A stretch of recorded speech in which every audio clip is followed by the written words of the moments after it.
ঐক্য সহযোগিতা প্রচারণা এই মূলনীতিকে সামনে রেখে লক্ষ্মীপুরে জাতীয়তাবাদী প্রবাসী ফোরামের পূর্ণাঙ্গ কমিটি গঠন করা হয়েছে। সম্প্রতি ৩৮৫ সদস্য বিশিষ্ট এই কমিটি ঘোষণা করা হয়।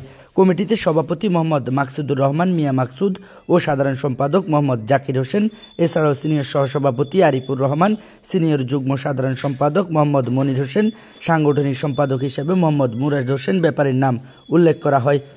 কমিটি ঘোষণার পরবর্তী বিএনপি চেয়ারপারসন খালেদা জিয়ার উপদেষ্টা ও রায়পুর আসনের সংসদ সদস্য আবুল খায়ের ভূঁইয়া, কেন্দ্রীয় বিএনপির যুগ্ম মহাসচিব লক্ষ্মীপুর সদর ৩ আসনের সাবেক সংসদ সদস্য শহীদউদ্দিন চৌধুরী এনি, কেন্দ্রীয় বিএনপির সহ শিল্প ও বাণিজ্যিক বিষয়ক সম্পাদক লক্ষ্মীপুর ৪ রামগতি আসনের সাবেক সংসদ সদস্য এবিএম আশরাফ উদ্দিন নিজান, কেন্দ্রীয় বিএনপির সহ সাংগঠনিক সম্পাদক হারুনুর রশিদ ওরফে বিপি হারুন, জেলা বিএনপির সদস্য সচিব শাহাবুদ্দিন সাবু, যুগ্ম আহ্বায়ক অ্যাডভোকেট হাসিবুর রহমান, জাতীয়তাবাদী প্রবাসী ফোরামের উপদেষ্টা ওহিদুদ্দিন হ্যাপি চৌধুরী, রেজাউল করিম লিটন, রওশন জামিল শিপু, বাহার পাটোয়ারি সহ প্রবাসী ফোরামের ১০ জন উপদেষ্টা মণ্ডলীর সদস্যদের সাথে সৌজন্য সাক্ষাৎ ও ফুল দিয়ে শুভেচ্ছা বিনিময় করে।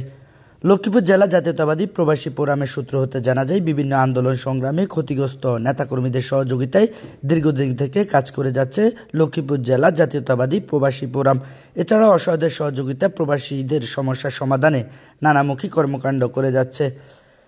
এছাড়াও সংযুক্ত আরব আমিরাত, সৌদি আরব, কাতার, ওমান সহ ৪টি দেশে জাতীয়তাবাদী প্রবাসী ফোরামের কমিটি গঠন করা হয়। কমিটির সভাপতি মোহাম্মদ মাকসুদুর রহমান মিয়া মাকসুদ বলেন, আমরা লক্ষ্মীপুরের প্রবাসীদের জন্য কাজ করছি, তাদের বিভিন্ন সমস্যার সমাধানে ভূমিকা রাখছি। এছাড়াও প্রবাসীদের সহযোগিতায় বিভিন্ন নেতাকর্মীদের পাশে দাঁড়াচ্ছি। আমাদের কার্যক্রম অব্যাহত থাকবে।